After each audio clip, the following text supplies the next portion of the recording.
In a small, forgotten town, there once lived a reclusive doll-maker named Samuel Voss, a man whose talent for creating lifelike dolls was unmatched.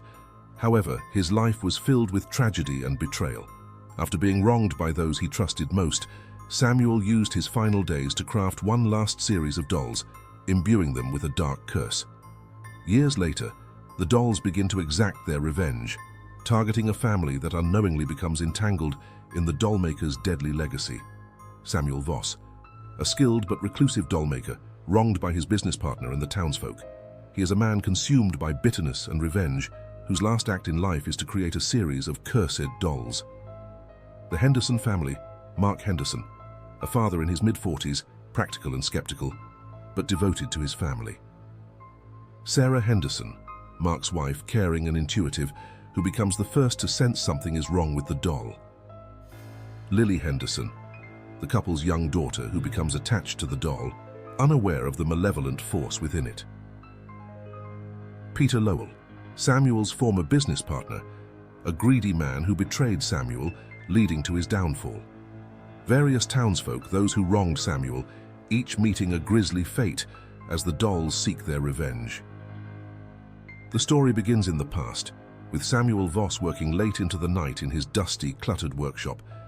He's a broken man betrayed by his business partner Peter Lowell, who stole his designs and ruined his reputation. As Samuel's health deteriorates, he pours his anger and sorrow into his final creations, a set of dolls unlike any he has ever made before. These dolls are not just lifelike, they are alive, imbued with a curse that binds them to Samuel's vengeful spirit. After Samuel's death, his workshop is abandoned, and the dolls are forgotten, until one of them is sold at a local auction decades later. The Henderson family has just moved into a new house in a quiet neighborhood, hoping for a fresh start. During a weekend outing to a local flea market, Lily spots a beautiful antique doll and begs her parents to buy it. The doll is eerily lifelike, with glassy eyes that seem to follow anyone who looks at it. Despite feeling uneasy about the doll, Sarah agrees, thinking it will make Lily happy. They take the doll home, unaware of its dark history and the curse it carries. Shortly after bringing the doll home, strange things begin to happen. Objects are found in places they shouldn't be, and eerie noises echo through the house at night. Lily becomes increasingly attached to the doll, talking to it as if it were a real person. Sarah starts having nightmares about the doll maker's workshop, and she begins to sense a malevolent presence in the house. Mark dismisses her concerns, attributing them to the stress of the move, but Sarah's unease grows as the doll's influence over Lily deepens. Peter Lowell, now an old man, lives alone in a decaying mansion on the outskirts of town. One night, he is awakened by the sound of faint footsteps in his home. As he investigates, he discovers one of Samuel's dolls sitting on a shelf in his study, a doll he doesn't remember acquiring. The doll's glass eyes glint in the moonlight, and Peter feels a sudden chill. That night, Peter meets a gruesome end, found dead in his home with his body twisted in a grotesque position, as if by invisible hands. The doll is gone, leaving no trace behind, but the curse has claimed its first victim. The deaths begin to mount as the dolls, driven by Samuel's spirit, target those who wronged him. Each victim meets a horrific fate, with the dolls appearing just before their deaths. Meanwhile, the Henderson family's home becomes a battleground as the cursed doll begins to exert its influence more openly. Lily's behavior changes, becoming increasingly violent and unpredictable.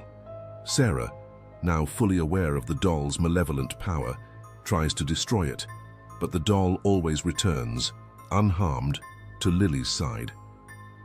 Desperate to save her family, Sarah delves into the history of the doll and the doll maker. She uncovers the story of Samuel Voss and the curse he placed on his final creations. Realizing the only way to stop the curse is to confront the source, Sarah returns to the abandoned workshop, now a decaying ruin overgrown with ivy. There she faces the final doll, the leader of the cursed creations, which houses Samuel's vengeful spirit. The confrontation is intense, as the doll animates, attacking Sarah with a ferocity fueled by decades of hatred. With the help of an old journal she finds in the workshop, Sarah discovers the ritual needed to break the curse. She must destroy the doll in the place it was created, but it's no easy task. As the doll fights back using supernatural forces to try to stop her, Sarah channels all her strength into completing the ritual.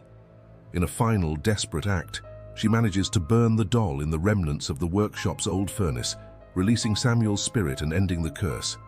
The other dolls, now lifeless, crumble to dust, their mission of vengeance complete. The Henderson family begins to rebuild their lives, grateful to have survived the ordeal. Lily, free from the doll's influence, gradually returns to her old self, though she has no memory of the events. Sarah keeps the journal she found, a reminder of the horrors they faced. As they move on, the story ends with a chilling image, a single tiny doll's hand, charred and twisted, hidden deep within the ashes of the workshop, leaving the possibility that the curse may not be fully broken.